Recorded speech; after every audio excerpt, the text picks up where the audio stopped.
Olá, tudo bem? Meu nome é Fabrícia Vieira, sou professora aqui da Vox2U Macaé e hoje a gente vai entrevistar um aluno que se formou aqui na Vox em 2021, para ser mais exata, em julho de 2021.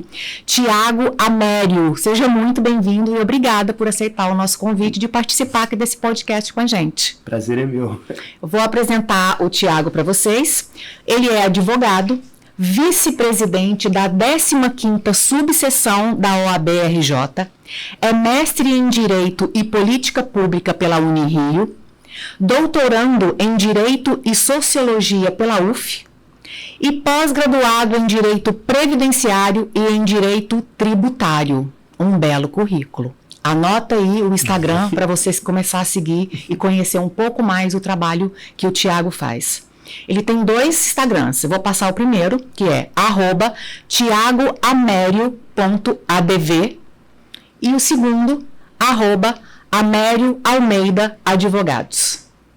Vamos lá, conta, depois de todo esse currículo, depois de tanta coisa aqui, conta um pouquinho pra gente da sua trajetória profissional, como que se dá essa titulação e todo o trabalho que você desenvolveu na vida. Conta pra gente um pouquinho. Bom, primeiro eu quero agradecer a oportunidade. Dentre as qualificações, eu acho que o mais importante é que eu permaneço sendo aluno, que eu compreendo que estudar é um verbo no infinitivo. Então, quer dizer, hoje estou doutorando da UF lá no programa de PPG-SD, na linha Instituição de Justiça do Trabalho. Tenho meu orientador hoje, até saudar o professor Kleber Alves, pós-doutor, enfim, uma figura fantástica. Sobre a trajetória, eu queria dividir em 2 pontos, né? E também pontuar que a gente sempre permanece nessa trajetória. A trajetória é um processo. Uma parte acadêmica e numa parte profissional. Na parte acadêmica, eu fui graduado também na UF, que eu estou agora retornando como doutorando, lá em 2013.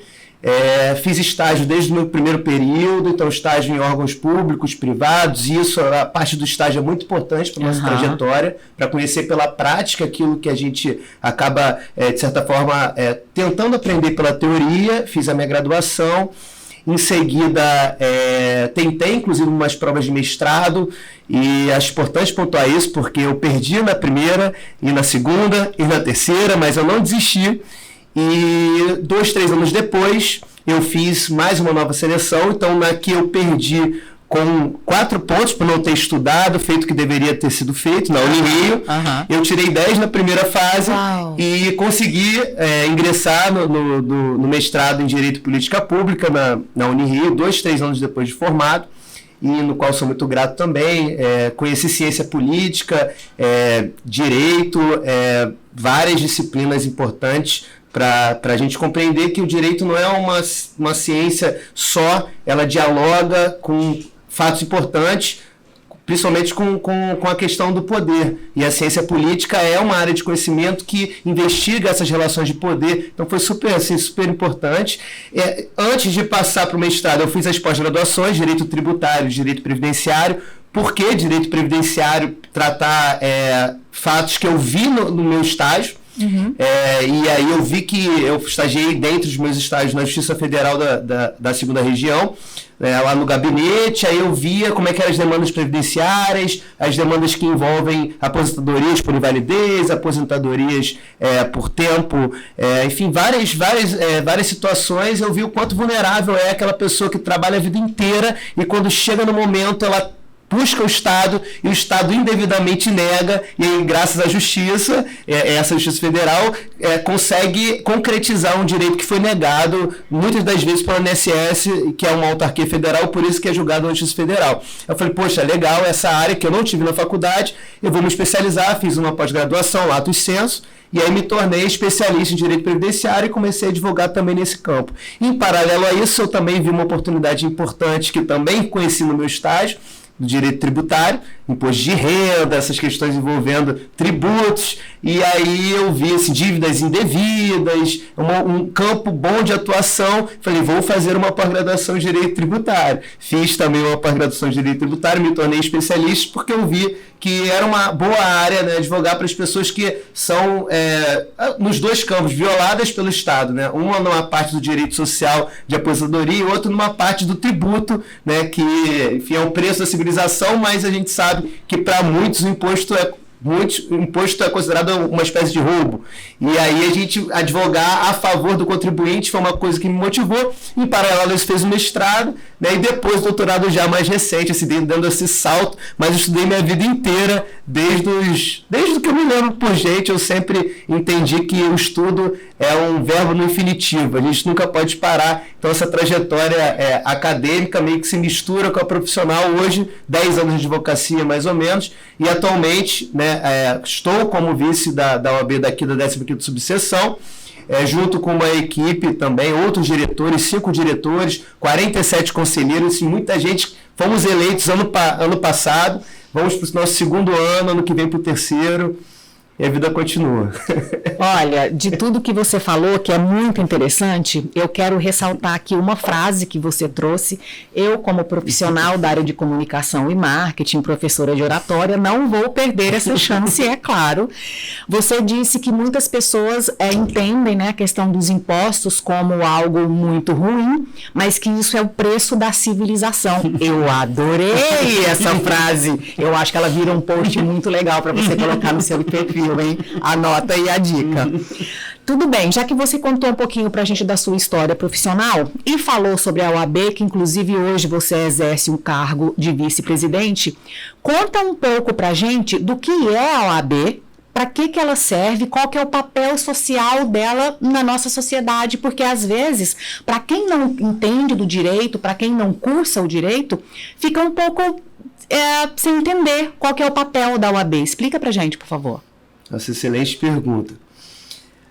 A OAB, a Ordem dos Advogados do Brasil, ela é uma entidade de classe, mas ao mesmo tempo ela tem uma coisa diferente de outras entidades de classe. O CRM, por exemplo, o Conselho dos Médicos, né, Conselho Federal dos Médicos, Conselho dos Enfermeiros, enfim, os conselhos do dentista, dos engenheiros, o CREA, que é, né, as pessoas às vezes, né, toda obra eu tenho que ter um credenciamento do CREA, são conselhos que têm uma função corporativa. A Ordem tem uma função também corporativa como entidade de classe, só que ela tem um que é mais, porque ela tem uma missão constitucional. Lá no nosso artigo 133, diz que a advocacia é indispensável à justiça. E a Ordem se insere dentro dessa proteção de ser uma entidade que protege algo indispensável à justiça, que é uma missão institucional de preservar o Estado democrático de direito, preservar que os nossos conflitos sejam resolvidos com base na palavra, na razão, no direito e não com base na violência dos mais fortes. Por isso a gente tem algumas prerrogativas que são garantias profissionais previstas na nossa lei federal que regulamenta a advocacia, 8.906 de 94, que prevê algumas ferramentas e armas, por exemplo, para que o advogado seja atendido independentemente de agendamento pelo magistrado, para que um advogado tenha acesso ao inquérito policial, independentemente de procuração, quando o seu cliente está injustamente preso, ou seja, ferramentas que defendam o Estado democrático e todo um sistema protetivo desse tipo de ferramenta. E existem assim, várias outras tarefas que a Ordem acaba pontuando como defensora do Estado democrático de direito e da sociedade civil organizada. De uma maneira geral, exemplo, vários conselhos sociais, municipais, estaduais e federais têm como integrantes algum representante da Ordem dos Advogados do Brasil.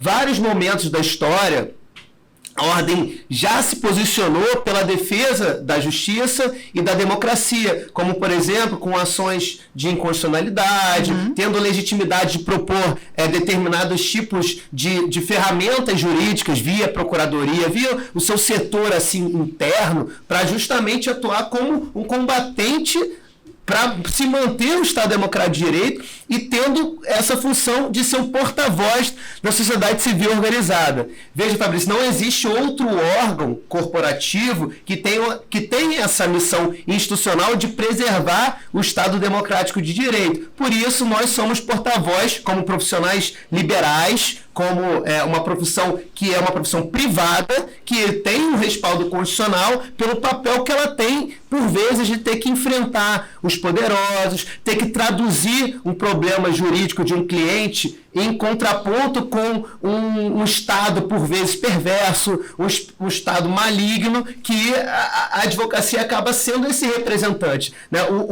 Por ser indispensável à justiça, o cliente não pode ir diretamente ao judiciário, salvo determinadas exceções, como habeas corpus, por exemplo, em algumas situações de remédios constitucionais, mas, via de regra, o advogado e a advogada é indispensável à justiça, justamente para separar essa parte até emocional da parte técnica, para saber a forma correta de se posicionar, e nesses enfrentamentos, muitas vezes, tem algumas perseguições políticas, perseguições por defender o direito, ou seja, para concretizar um direito hoje constitucional, um direito legal, a advocacia é indispensável, e a ordem protege essa função essencial à justiça, justamente para garantir que nossos conflitos, e é normal ter conflito, tá? Claro. É natural ter conflito, mas que os nossos conflitos não sejam resolvidos pela violência dos mais fortes, ou pelo poder dos grandes poderosos que influenciam. Não, vai ser resolvido de uma maneira republicana, com base na lei, uma lei que é igual, de aplicação a todos, e a advocacia ela defende essa aplicação igualitária da lei. Ah, mas a lei é injusta. Aí é outro problema. Não é um problema que envolve a aplicação da lei enquanto advogado ou advogado. A advocacia criminal, ela defende a aplicação igualitária de uma lei, e essa lei tem que ser aplicada da mesma forma do mais pobre quanto o poderoso mais rico, ou a pessoa mais vulnerável para um aspecto racial, econômico, enfim, não há diferenciação na aplicação da lei. E a advocacia criminal acaba tendo que fazer isso. Olha, por um caso de grande comoção popular, por exemplo, o caso do Nardoni, está na Netflix agora, aquele caso, por exemplo, quer dizer que não pode ter aplicação, uma defesa técnica? Não, pelo contrário, casos de grandes comoções também exigem a defesa. Por quê? A defesa a ampla defesa contraditória é uma garantia constitucional. E todos têm que ter essa garantia. Para quê? Para defender a impunidade? Não. Para defender que aquela lei gerada pelo Congresso Nacional tenha um efeito igual ou minimamente parecido com outros casos semelhantes, independentemente da comoção popular, independentemente da cobertura da mídia, independentemente do interesse do governo naquele momento, é uma garantia constitucional. A aplicação igualitária da lei contra a defesa e contraditório. Achei muito interessante uma palavra que você usou, que foi a palavra protege. Então, a OAB, apesar de ser um órgão voltado para a classe dos advogados, na verdade, pelo que eu entendi com a sua explicação, ela não protege só os advogados. Ela protege para que... Ela faz, na verdade, é como se ela fosse um veículo para que fizesse com que a lei se cumpra, e essa lei sendo cumprida de forma igualitária, a que todos nós, cidadãos, temos direito, ela também acaba ajudando nessa questão de manter uma sociedade civilizada. Seria isso? Exatamente, bem parecido. Ela tem uma missão corporativa, como outra entidade de classe, defender a advocacia, e uma missão constitucional de defender o Estado Democrático de Direito e ser porta-voz dessa sociedade, que por vezes não consegue alcançar nem o judiciário, nem outros lados que o poder executivo, o poder legislativo e o poder judiciário acabam gerindo. Então, uma espécie de porta-voz, via a Ordem dos Advogados do Brasil, que tem lugar em vários locais da sociedade, se pode ter um porta-voz da sociedade civil organizada. Então, um representante da ordem, por exemplo, um presidente do Conselho Federal, vai ter local de fala, vai ter possibilidades de propor um projeto de lei, ter iniciativa de propor, logicamente, no modelo republicano e democrático. A OAB não tem partido, ela tem que dialogar com todos os partidos políticos e com todas as esferas de poder para que nesse diálogo institucional se possa defender os interesses da sociedade civil organizada. Então não é só para os advogados e advogadas, é para a sociedade. A sociedade civil organizada e a sociedade que depende da advocacia para que um direito, às vezes, por exemplo, medicamento, Fabrício, você está com algum problema, né, um câncer, o estágio 4, 5, o Estado nega o seu direito fundamental à saúde, tanto pelo SUS ou como uma iniciativa privada, você, munido de um advogado de sua confiança, concretiza o seu direito fundamental à saúde no judiciário por intermédio do advogado e advogada. Se for negado ou se for violada uma prerrogativa do seu advogado nesse trâmite, a ordem está ali para te defender. Compreendeu? Total, compreendi sim. E aí agora eu vou te fazer uma pergunta que na verdade é uma dica para você que está aí nos assistindo, para você que está nos ouvindo. Presta atenção, porque vai ser uma chupetinha com mel aqui para você, hein? Já que você, na sua trajetória profissional, fez todo esse caminho, né? Que você foi... Primeiro, você fez todo um caminho na área de estudo, né? Como você disse, pela academia. Você fez graduação, fez pós-graduação lato sensu, depois fez a stricto sensu, passando pelo mestrado, agora está no doutorado. E, paralelamente a isso, teve toda a sua ascensão profissional de trabalhar com estágio, depois de montar seu próprio escritório, atender clientes. E hoje também assume um cargo de extrema importância, mas... Um dia você foi iniciante, um dia você começou, você continua sendo aluno e você começou lá, sentadinho no banco da faculdade. Dá uma dica agora para quem acabou de entrar no curso de Direito ou para quem está em casa pensando em fazer o vestibular de Direito. Pensa aí um pouquinho e dá algumas dicas para essas pessoas que tá precisando, né? Tá precisando, né? Tô sabendo. Pega o papel e anota.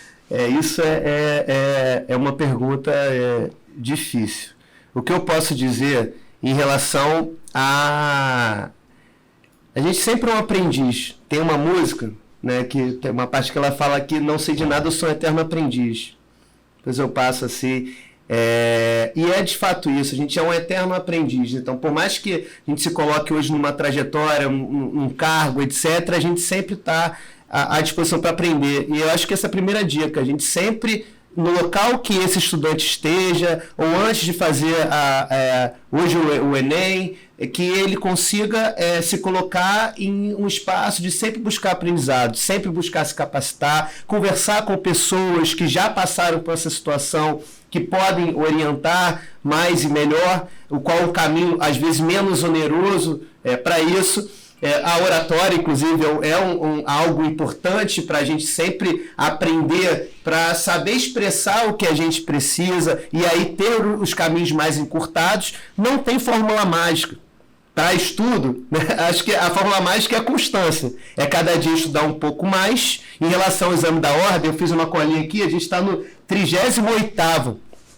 Então, quer dizer, hoje existe o exame da ordem, que é uma espécie... que é um concurso, quase como isso, que os estudantes, a partir do 8º período, eles podem fazer esse concurso para se habilitarem, após a aprovação, a serem advogados em todo o território nacional. Existem diversos cursos em várias áreas, né? Acho que a primeira orientação era experimentar as áreas, fazer muitos estágios. Acho isso interessante, porque se a gente não sabe o que quer com 17 anos, com 16 anos, com 20 talvez também não saiba. E a forma de saber o que quer é primeiro saber o que não quer. E como que a gente sabe o que não quer? Experimentando, fazendo estágios, fazendo seleções públicas, que tem vários processos seletivos. Na área do direito, a gente tem Defensoria Pública do Estado do Rio de Janeiro, Ministério Público, no Fórum, né, nos gabinetes, nas secretarias do Tribunal de Justiça do Estado do Rio de Janeiro. Aqui em Macaé nós temos o Ministério Público Federal também, que também tem concurso de admissão, Procuradoria do Estado do Rio, enfim, a gente tem diversos órgãos, alguns inclusive via remoto, e temos os escritórios, não vou deixar de fazer um merchan, né, para os nossos advogados aqui da 15ª subseção. Importante também pontuar, 15ª subseção, O que é essa 15ª subseção? Né? Nós temos 63 subseções no estado do Rio de Janeiro, que nós temos 92 municípios no estado do Rio de Janeiro, então para meio que pulverizar a Ordem dos Advogados do Brasil do estado do Rio, nos municípios do estado do Rio de Janeiro nós temos as subdivisões e subseções.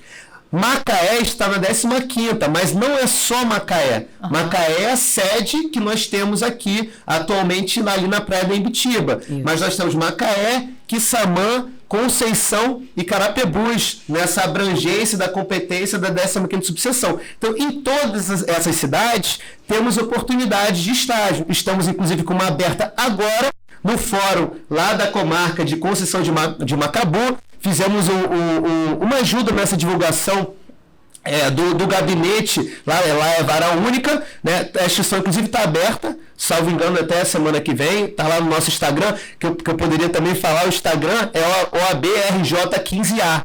Nessa rede social, temos todas as publicações que envolvem os interesses da advocacia da nossa região e dos estagiários em direito, e também os estudantes de direito que podem e devem comparecer à ordem para compreender o que é e como ser advogado. Então, uma dica que eu daria era estar próxima, não só da ordem, mas estar próximo, enquanto estudante ainda, do que é a advocacia, quais são as dores dos nossos clientes, como que se aprende a montar um escritório, a gerir um processo judicial, a se portar na frente de um atendimento. Então, tudo isso, né, eu acho que precisa de uma aproximação. Se aproximar, compreender, experimentar, não só nos estágios remunerados, estágios voluntários, como mediadores ou conciliadores voluntários no Tribunal de Justiça. O que é um conciliador? É alguém que alguém tenta, de certa forma, equacionar interesse, compor um acordo, e assim, muitas ações, às vezes, são resolvidas via acordo.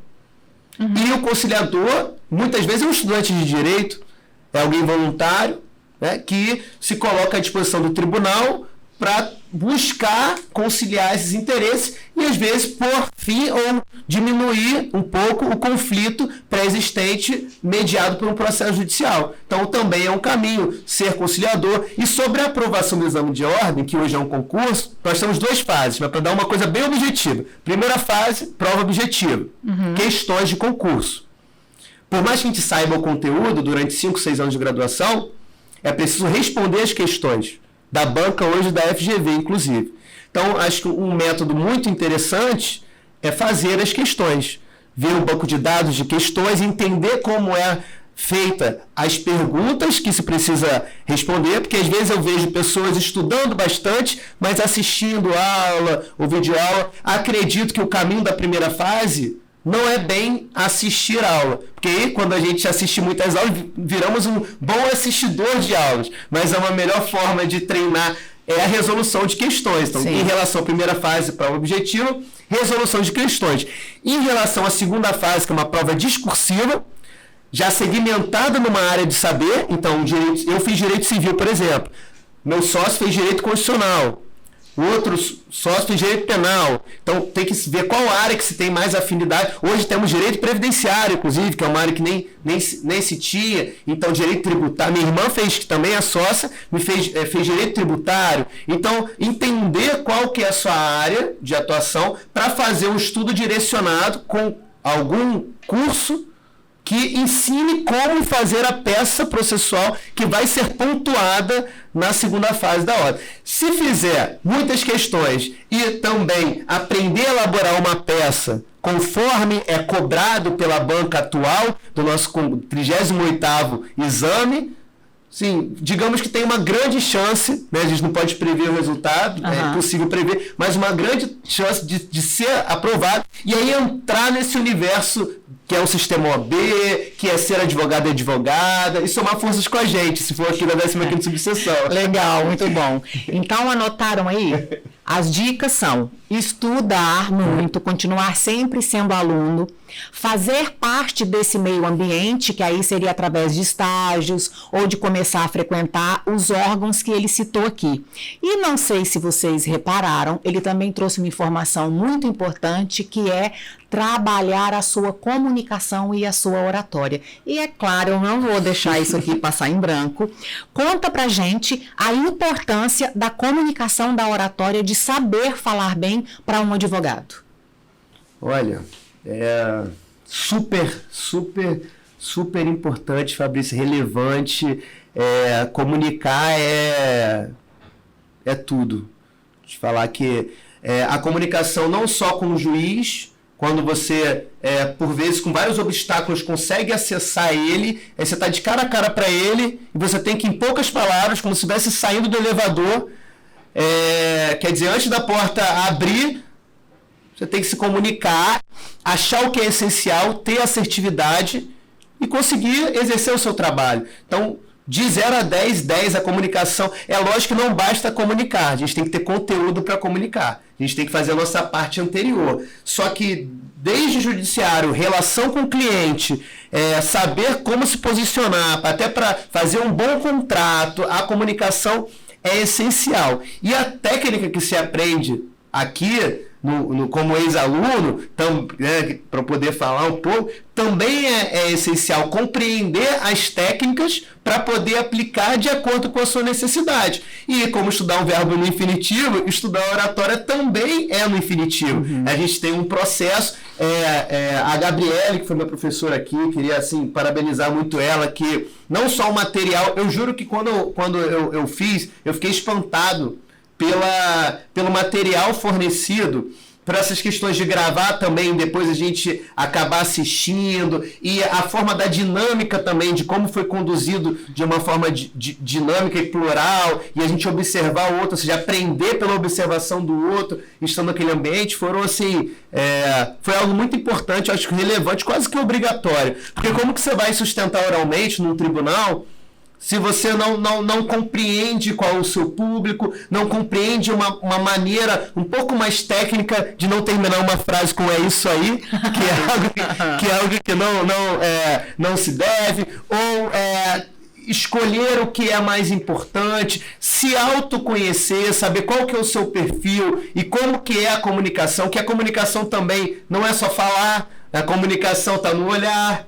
a comunicação está, às vezes, na forma de apresentação. Então, essa ciência da oratória, ela é assim, super relevante, super importante, não só para advogado, os estudantes de direito, de uma maneira geral, os estagiários. Quer dizer, quem não sabe pedir, e a gente é um pedidor, tá? Falando advogado, ele acaba sendo um pedidor. Quem não sabe como pedir, não vai conseguir o que quer. Então, quem não sabe falar o que quer, também não vai conseguir. Então, saber falar é muito importante para a gente conseguir alcançar o que a gente deseja. Mas para isso a gente tem que entender o que a gente deseja e como é o nosso perfil. Não dá para ser uma coisa também muito não natural, uma coisa muito robótica, que aí não vai ter o rapport, que chama. Não vai ter o rapport, não vai ter conexão. Então, o que adianta? Eu falo um pouco até para advocacia. A gente escrever 30, 40 laudas, falo de escrita também. A gente tem que entender que hoje o mundo moderno não tem tempo, não tem disponibilidade, não tem interesse para 40 páginas. Não tem. Então, quer dizer, às vezes quando a gente fala muito, é porque a gente não sabe o que falar. Uhum. Ou seja, nem sempre quem fala mais alto é que tem razão. Então não é sobre falar mais alto, não é sobre falar muito. É saber como e o que é importante passar como mensagem. E o outro tem que querer ouvir. Tem que poder ouvir. Uhum. E muitas vezes eles não podem ouvir com 40 páginas no processo. Claro. Por exemplo, não vai poder ouvir se a nossa sustentação oral tem 20 minutos. Primeira coisa, que horas são? Uhum. A gente tem 20 minutos. Se falar 22, a gente está cometendo uma infração e alguma coisa está errada. Aham. Alô, você, estudante de direito, alô, você, advogado, presta muita atenção no que ele falou. Se por um acaso você ainda não foi aluno aqui da Vox, se você ainda não fez nenhum curso de comunicação e oratória, pega essa dica. Entenda que a partir do momento que você começar a trabalhar da melhor forma possível a sua comunicação e a sua oratória, você está na frente, você ganha pontos à frente. Principalmente porque você vai transformar isso no seu diferencial e no seu grande poder numa ferramenta de trabalho. A metodologia aqui da Vox, ela divide o ensino em módulos. E dentro de cada módulo gira em torno de mais ou menos 10 aulas. E a minha turma terminou agora o primeiro módulo, ou seja, foram 10 aulas. E na 11ª aula, a gente tem uma festinha, a gente tem uma comemoração aqui. E aí depois, na 11ª aula, eu virei para eles e falei que a partir de agora, vocês estão totalmente proibidos, vocês não têm mais a possibilidade de dizer que não sabem se comunicar. Porque cada aula da Vox, eu falo que é uma ferramenta que eles guardam numa caixa. Imagina uma caixa de ferramenta, tipo pedreiro, assim. E ali dentro você vai colocando a cada aula uma ferramenta. A cada aula uma ferramenta. A cada aula uma ferramenta. Falei, agora você já tem uma maleta com 10 aulas. Não adianta falar que não sabe se comunicar. Você pode dizer que você ainda está aprendendo, que você ainda está desenvolvendo, mas que você não sabe, não compete mais a vocês. Lembre-se de usar as ferramentas, as 10 ferramentas que já aprenderam até aqui, sempre quando vocês forem comunicar com alguém. E como que eu escolho essa ferramenta? Dependendo do objetivo que eu quero atingir com a minha conversa, com o meu assunto. E aí, dentro desse contexto ainda, conta pra gente qual que foi o diferencial, a chavinha que girou depois que você fez o curso na Vox, tanto na sua vida pessoal quanto na sua vida profissional. É muita coisa importante, mas eu acho que o início e o fim das apresentações é algo que virou a chave, que eu presto muito mais atenção para me preparar, para saber com quem eu estou falando, para que no início seja algo que seja motivador, né, para que tenha alguma curiosidade, ou para que a gente, para que haja algo importante, né, porque hoje em dia, para você ser ouvido, né, a nossa atenção, ela é... eu gosto muito dessa de aprender e de verificar sobre a atenção, foco, isso me interessa, já fiz outros cursos também, então acho que o mais importante a gente tem na vida é a nossa atenção, o nosso foco, como a gente vai focar, porque a gente tem várias distrações ao redor, temos o celular, temos uma pessoa, temos o nosso objetivo, a nossa cabeça, a nossa mente, né? A mente também está bem... tranquila, outro aspecto importante, fazendo o merchan nosso aqui da OAB do Rio de Janeiro, da CAARD, também para outros colegas que às vezes não saibam, nós temos sessões de psicólogo e até nutricionistas para os adimplentes com a nossa anuidade aqui da OAB do Rio de Janeiro, via CAARD, então CAARD Saúde, CAARD é nosso centro de assistência aos advogados do Rio de Janeiro. Então existe um convênio, particularmente eu estou aplicando, então quer dizer, nós temos direito a até 10 consultas com determinados psicólogos conveniados com essa CAARD, para a gente poder parar a mente e nos ouvir melhor, nos entender melhor, termos saúde mental. Então, assim, para os advogados e advogadas que ainda não têm um atendimento psicológico, saibam o que a CAARD hoje está oferecendo. Para a nossa mente estar mais leve, para a gente poder focar e ter a atenção, que é muito difícil no dia de hoje, na modernidade. Então, para a gente acaba dissipando a atenção e aí saber como se posicionar é o mais importante, porque a gente tem que começar com uma atenção provocando esse interesse para finalizar com algo que não seja that's all, folks. Né? Isso aí, folks. Então, eu diria que o começo e o fim. Então, como começar e como estabelecer o rapport, como se estabelecer isso de início, saber com quem você vai falar, para a gente estabelecer, com o tempo que você tem para falar, o que é mais importante nesse meio, para chegar no fim com um fim mesmo, algo que não seja um acabou e é isso aí. Um objetivo atingido. O seu Jorge, né, finalização, é isso aí, né, finalizar com o seu Jorge. Então, acho que isso, assim, foi algo que eu peguei, assim, para mim como relevante e sabendo que a gente sempre tem que praticar e que a gente não está pronto, mas a gente está se tornando preparado ao longo do caminho. Tá, legal. Ouvindo a sua história, né, e analisando aqui o seu currículo, Você estudou várias áreas, você estudou previdenciário, tributário, você falou aí que estudou civil também. Hoje, dentro do nicho da advocacia, qual que você está mais focado, mais direcionado?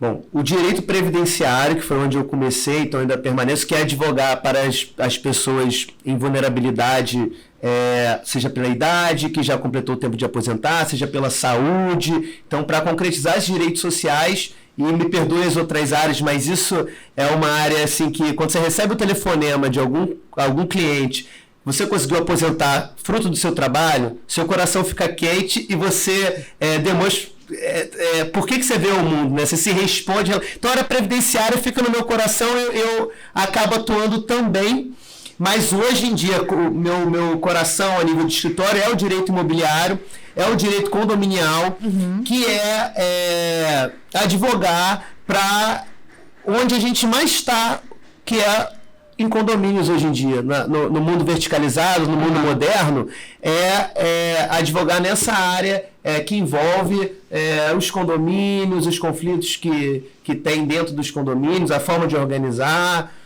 Muita coisa para falar sobre isso também. Tá, legal. Nessa questão de direito condominial que fala?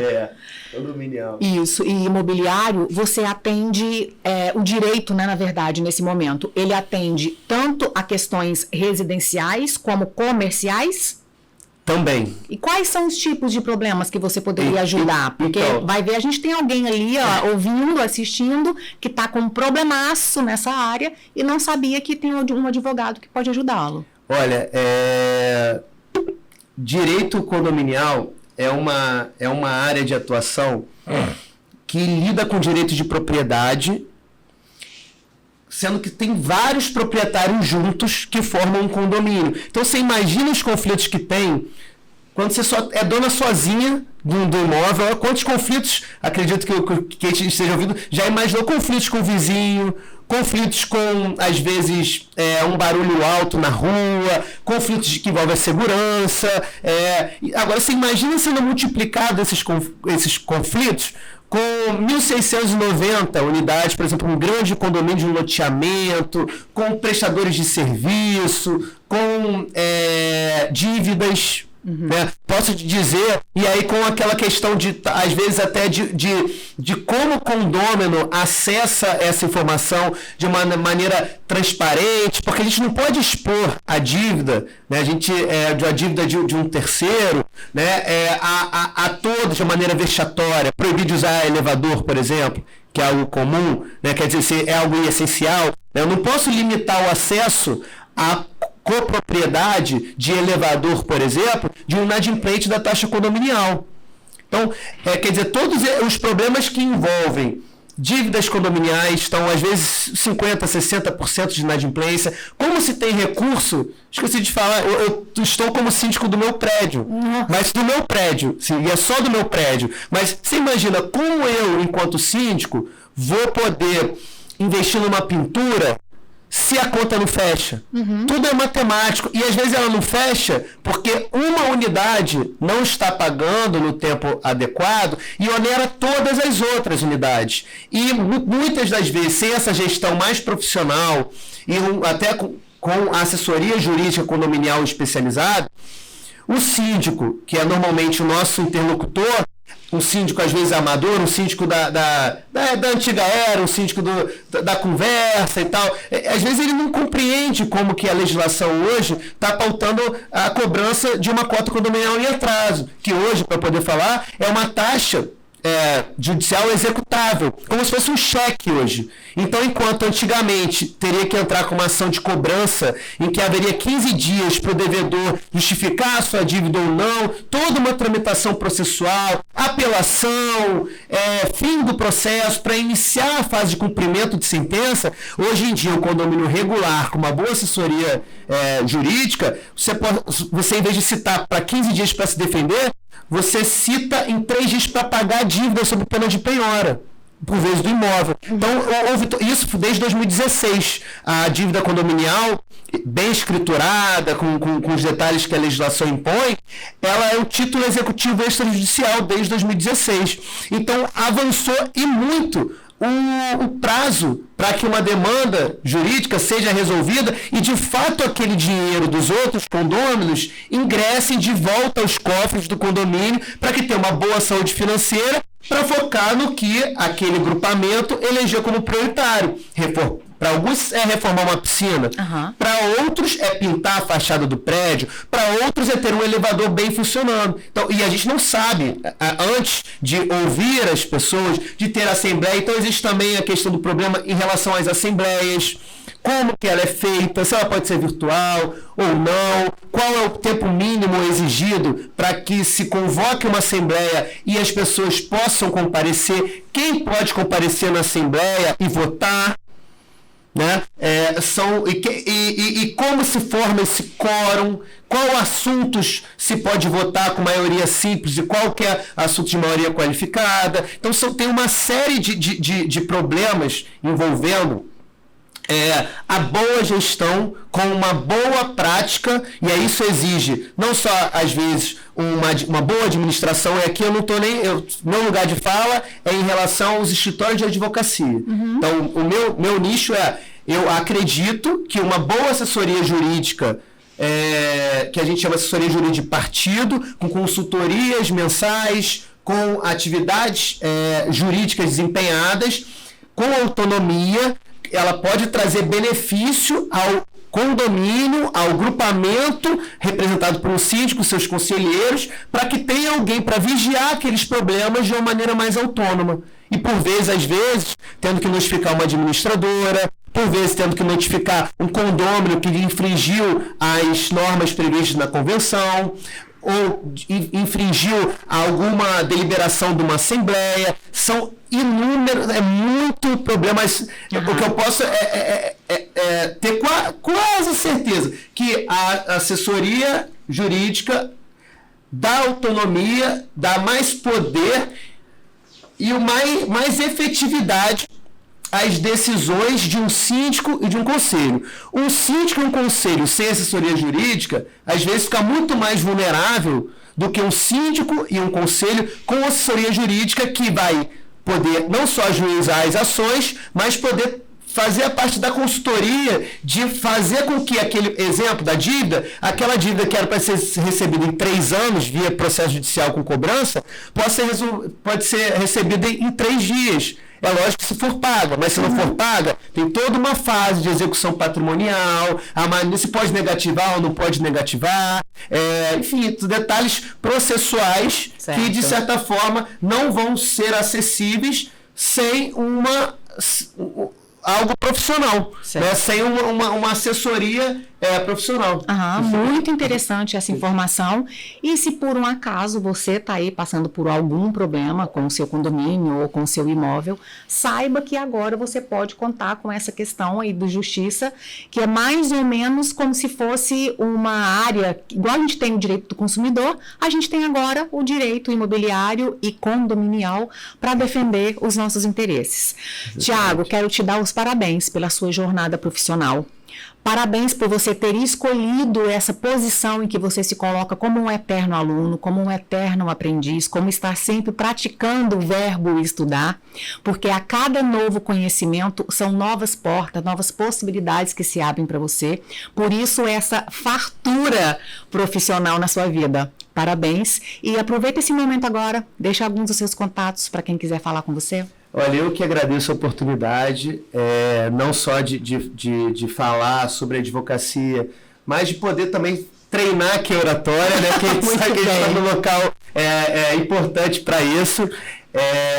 O meu e-mail, né, para quem quiser algum contato, é thiagoamerio@amerialmeidaadvogados.com.br, meu e-mail profissional. Fico totalmente à disposição. E para não finalizar com isso aí do seu Jorge, eu finalizo com uma mensagem atribuída ao Buda, que diz que toda grande caminhada começa pelo primeiro passo. Então, que temos coragem de dar o primeiro passo e, no que puder, contar conosco, contar com a voz, contar com a ordem, contar com a união, para que a gente chegue num lugar melhor juntos no futuro. Muito bom. Adorei a citação, adorei a frase, é uma frase que eu gosto muito. Aproveita então e dê o primeiro passo. Venha aqui para a Vox conhecer o nosso curso de comunicação e oratória e continue acompanhando nossos podcasts. Beijinho, bye bye, até o próximo.